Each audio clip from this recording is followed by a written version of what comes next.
beli peralatan, lampu atau apapun itu, misal dia menggunakan listrik sumber tegangan DC, tapi Bapak Ibu langsung colokin ke stop kontak AC. Hasilnya apa?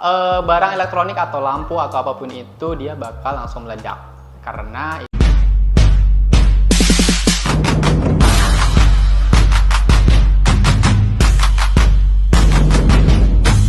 halo Kasizen, apa kabarmu? Kabarku baik dan luar biasa.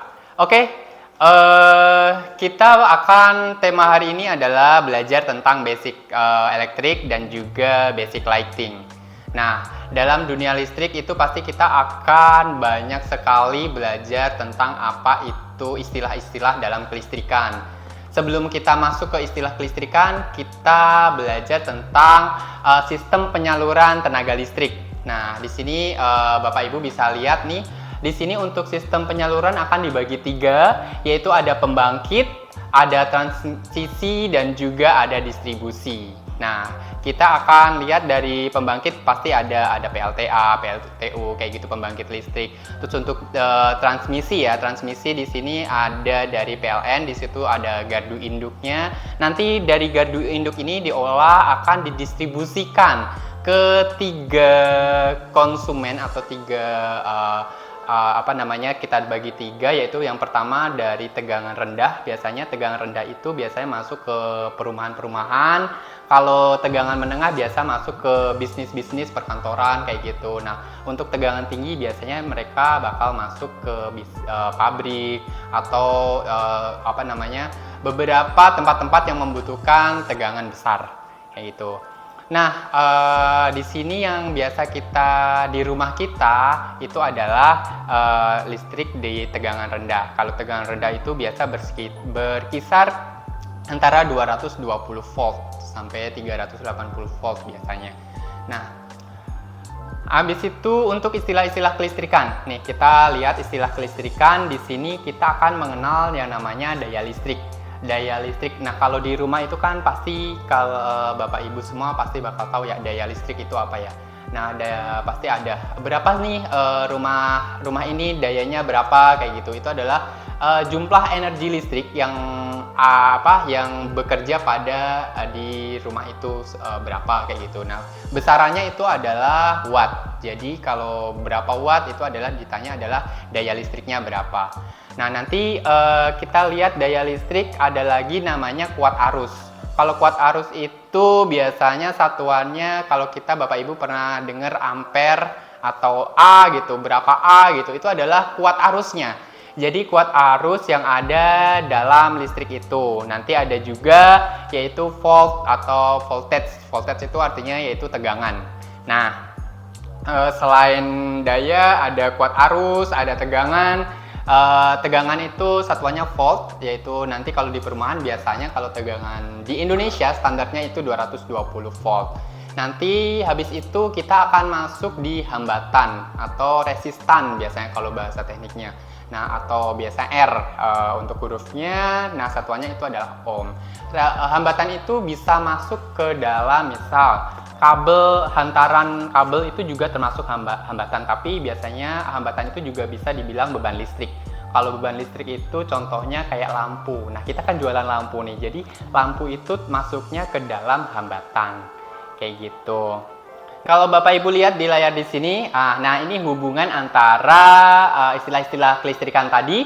Ada volt, ada ampere, ada ohm, dan juga watt. Nah, watt itu adalah volt dikali ampere. Jadi tegangan dikali dengan kuat arusnya. Nah, besarannya itu adalah wattnya, dayanya seperti itu. Nah, ohm di sini atau hambatan ini dinamakan juga beban listrik. Dia yang mengikat ini artinya dia memakan energi dari volt dan juga ampernya ini berapa. Nah, makanya di situ kalau segitiga itu dilihat itu adalah rumus matematikanya. Jadi kalau nyari watt itu artinya volt dikali ampere. Kalau volt itu berarti watt dibagi ampere, dan juga kalau ampere itu berarti watt dibagi volt. Jadi kalau watt itu sama dengan volt ampere gitu. Nah, terus juga ini ada hubungan antara kuat arus, tegangan, dan juga hambatan. Jadi kalau nyari kuat arusnya itu berarti tegangan dibagi hambatannya berapa gitu. Kalau misal nyari hambatannya berapa nih, berarti tegangan dibagi kuat arus. Kalau nyari tegangan artinya I kali R. I itu adalah kuat arus dan R itu adalah hambatannya, kayak gitu. Nah, ini sebenarnya untuk tahu aja Bapak Ibu, tapi karena kalau misal kita pelajarin lebih lanjut akan banyak detailnya juga, kita lanjut aja langsung ke jenis arus listrik. Nah, jenis arus listrik itu dibagi jadi dua. Ini yang paling basic banget untuk Bapak Ibu semua tahu. Arus listrik itu berdasarkan proses mengalirnya itu dibagi dua. Yang pertama adalah arus AC dan kedua adalah arus DC. Kalau arus AC itu atau namanya itu ada alternative current, yaitu arus bolak-balik. Kenapa dibilang arus bolak-balik? Sebenarnya dia itu nggak satu arah. Jadi dia tuh dia berubah-ubah terus untuk jumlah besarannya tuh selalu berubah-ubah, terus arahnya juga berubah-ubah. Makanya dia tuh nggak satu arah gitu, disebutnya arus bolak-balik kayak gitu. Nah, contohnya untuk arus AC itu sendiri seperti kayak arus PLN, kayak tegangan PLN, sumber arusnya PLN kayak gitu. Nah, cirinya itu biasanya kalau Bapak Ibu pegang itu pasti ada kejutan, ada aliran listriknya, nyetrum. Nah, nyetrum, kalau Bapak Ibu pegang nyetrum itu artinya arusnya AC, karena dia bolak-balik, dia nggak satu arah kayak gitu. Terus untuk besaran arus AC itu kalau PLN biasanya yang seperti saya bilang tadi, yaitu besarnya 220 volt. Nah, yang kedua itu arus DC atau direct current. Nah, beda sama listrik AC. Kalau listrik DC ini dia arus searah. Jadi dia tuh cuma satu arah aja. Jadi dia mengalir searah dari kutub negatif ke kutub positif. Nah, jadi satu arah aja nih. Nah, cirinya yaitu tadi ada positif, ada negatifnya. Kutubnya ada positif negatif. Kalau yang AC tadi nggak ada positif negatif. Jadi kalau biasanya stop kontak steker Bapak Ibu colokin bolak-balik, lampu tetap nyala, itu artinya AC karena dia bolak-balik nggak ngaruh. Tapi kalau batu baterai itu adalah contohnya lampu DC. Jadi kalau misal positif negatif dibalik itu nggak bakal nyala karena dia itu satu arah dari negatif ke positif. Jadi nggak bisa kalau misal listrik DC dikasih kebalik, misal masanya kebalik, itu nggak bakal bisa nyala. Kalau listrik AC itu kebalik, dia bisa tetap nyala gitu.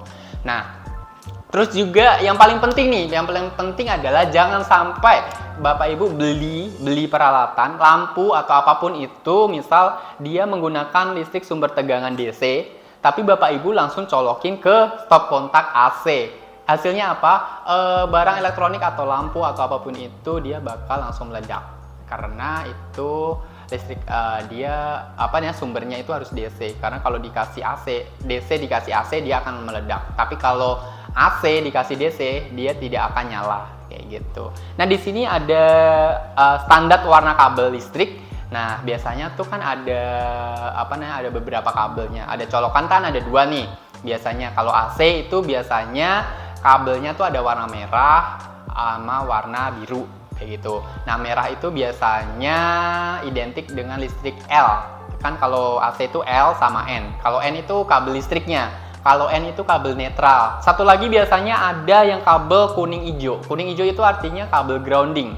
Nah, biasanya kalau ada 3 kabel itu merah, terus ada warna biru, terus sama kuning hijau artinya merah, ada listrik L. Artinya listrik L ini yang mengalihkan arus listrik. Kalau pegang pasti nyetrum. Tapi kalau kabelnya warna biru itu artinya kabel netral. Kalau dipegang nggak apa-apa, ini nggak nyetrum. Tapi kalau misal ada salah instalasi gitu, kabel biru dijadiin kabel L, ya nyetrum juga gitu. Jadi buat ngeceknya coba pakai bantuan test pen gitu. Biasanya kalau stop kontak nih ada 2 lubang, satunya nyala, satunya pasti nggak nyala. Karena yang nggak nyala itu artinya kabel netral. Kalau dua-duanya nyala artinya ada kesalahan instalasi listrik kayak gitu. Terus untuk listrik DC itu biasanya kan positif negatif. Nah, positif sama biasanya warna merah, kalau negatif biasanya warna biru atau hitam biasanya. Nah, kayak gitu. Terus gimana kalau saya punya alat DC, tapi saya nggak ada nggak ada ininya, apa namanya, batu baterai atau sumber arus listrik, saya pengen colokin ke listrik langsung, bisa nggak? Bisa aja, harus pakai namanya alat konverter dulu. Jadi harus dijadiin AC to DC. Alat konverternya apa? Ada power supply itu biasanya itu buat konverter AC to DC. Ada juga balas itu juga buat nge-converter antara AC ke DC dulu. Jadi harus dikonverter dulu, harus pakai balasnya dulu kalau misal alat itu adalah alat listrik DC. Ada juga namanya driver. Nah, driver itu juga biasanya LED strip gitu. Biasanya kan itu pakainya arus DC. Nah, harus pakai drivernya juga, balasnya juga kayak gitu. Nah, oke, itu adalah untuk jenis arus listrik. Kita lanjutkan di sini untuk instalasi kelistrikan ya. Nah, ini ada instalasi listrik rumah tangga. Bapak Ibu bisa lihat di layar di sini. Nanti bisa lihat aja di sini lampunya. Nah, di sini ada instalasi ini instalasi sederhana ya. Instalasi sederhana untuk rumah tangga yang instalasi sederhana aja. Jadi biasanya dari PLN nih Bapak Ibu bisa lihat dari PLN langsung masuk ke meteran PLN ya. Nah, jadi langsung masuk ke meteran PLN. Nah, di situ nanti baru dari meteran PLN masuk biasanya langsung ke MCB. Nah, MCB dulu nih. Nah, bisa masuk MCB, nanti ada namanya LCB, ada namanya RCBO, RCCB. Nah, di sini ada namanya MCCB. Nah, masuknya di sini setelah meteran listrik PLN atau dari PLN masuk ke kita itu. Ini adalah sebagai proteksi kelistrikan kita. Jadi kalau untuk pemasangannya dia harus dipasang di jalur jalur listriknya. Jadi ini ada kalau kalian Bapak Ibu lihat di sini kabelnya ada warna merah, ada warna biru. Jadi kalau kabel yang warna merah itu artinya ini adalah jalur pasanya, jalur listriknya. Ini muatan listriknya ada di sini. Tapi kalau yang warna biru ini yang netralnya. Nah, di situ saya ada gambarkan di situ yang warna kuning sama hijau. Nah, kuning hijau ini artinya adalah grounding. Sesuai dengan ini tadi, yang tadi standar warna kabel tadi itu sudah sesuai. Nah, jadi kalau untuk pemasangan MCB ini dipasangnya di kabel pasa ya, bukan di kabel netralnya. Nanti kalau dipasang di kabel netralnya dia nggak berfungsi karena nggak ada aliran listrik. Karena fungsi MCB itu sebenarnya sama aja dengan saklar. Jadi dia pemutus arus. Nah, bedanya dia saklar otomatis. Jadi kalau misal ada beban berlebih atau instalasi listrik yang ada bermasalah, dia akan otomatis mati kayak gitu. Nah, masuk dari MCB baru masuk kita ke saklar, stop kontak kayak gitu-gitu. Nah, jalur listrik nanti dimasukin. Nah, dari stop kontak, kalau saklar itu berarti masuknya kita langsung ke kabel pasanya aja, kabel L-nya aja, kabel listriknya aja. Jadi karena itu dia pemutus arus. Jadi on off-nya itu. Tapi kalau stop kontak, dia berarti harus ada dua kabel pasa sama kabel netralnya. Karena kan dia ada colokan. Jadi ada dua lubang, yaitu lubang pasa sama lubang netral. Kalau saklar dia pemutus arus yang di kabel pasanya aja. Jangan masang saklar di kabel netral. Emang nggak bisa? Sebenarnya bisa dipasang di kabel netral, sama-sama juga dia berfungsi juga dan tetap lampunya bakal nyala. Misal kita mau masang lampu ya. Bedanya apa? Jadi kalau misal Bapak Ibu saklarnya itu ditaruh di kabel netral, ketika Bapak Ibu udah matiin saklar tapi mau matiin ini ngambil bolam ini nih, misal mau ngambil bolam, jadi fittingnya ini sebenarnya masih ada muatan arus listriknya karena yang diputus adalah kabel netralnya diputus, dia tetap mati, tetapi di sini masih ada aliran listrik karena kabel pasanya masih aktif. Kecuali kalau Bapak Ibu naruh saklar itu di kabel pasanya. Ketika kabel pasanya saklarnya dimatikan, otomatis jaringan aliran listrik yang di sini di fitting otomatis mati. Ini dipegang pun nggak apa-apa. gitu. Nggak bakal nyetrum kalau misal yang yang jalur yang dibuat saklar itu adalah kabel pasang. Beda kalau misal yang dipasang adalah kabel netral, dia bakal tetap nyetrum kalau misal yang dipasang saklar itu adalah kabel netral. Jadi hati-hati dalam pemasangan saklar, jadi harus tahu nih mana kabel yang harus dihubungkan ke saklar, karena beda instalasi bisa juga beda nanti pengaruh ke keselamatan juga kayak gitu. Nah, ini juga itu ada beberapa, kalau Bapak Ibu lihat di situ kan ada beberapa tipe stop kontak juga. Nah, ada stop kontak AC, ada stop kontak inbow, ada stop kontak outbow. Nanti biasanya outbow itu ada yang dipakai di outdoor juga. Kalau outdoor biasanya ada covernya, ada pelindungnya kayak gitu. Nah, kalau misal kita mau pasang, misal di sini saya kan kasih lihat nih ada lampu sorot. Nah, lampu sorot itu biasanya kan ada 3 kabel. Nah, kalau 3 kabel itu pasti ada L, N, sama ground. Kalau kabel ground itu berarti kita harus pasang groundingnya juga harus dihubungkan ke aliran grounding yang ada di rumah kita, di meter listrik kita kayak gitu. Nah, biasanya kalau mau dipasang berarti kalau ada colokan berarti kita harus ada colokannya yang 3, colokan 3 kayak gitu. Nah, ini untuk instalasi listrik rumah tangganya. Nah, kita lanjut lagi, gimana sih kalau misal kita masang listrik ada kesalahan atau beberapa masalah kayak gitu. Kalau instalasi nggak bener, biasanya kayak gini. Kalau instalasinya nggak bener, ada beberapa masalah yang akan timbul. Contohnya adalah yang pertama ada arus pendek. Arus pendek ini biasanya terjadi kalau ada hubungan antara kabel L sama kabel N biasanya terhubung. Itu kan jadi artinya dia akan konslet. Kenapa bisa terjadi itu? Biasanya kita harus tahu dulu nih kapasitas listrik kita berapa.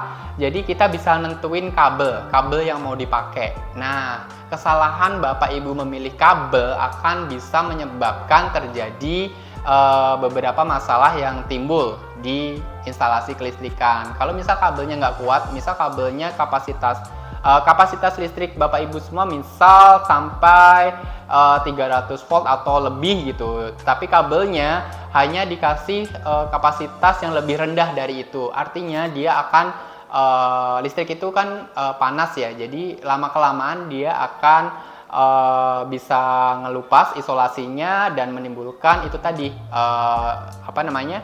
arus pendek atau konslet kayak gitu. Terus yang kedua ada bocor arus listrik. Bocor arus listrik ini berbeda sama hubung singkat ya.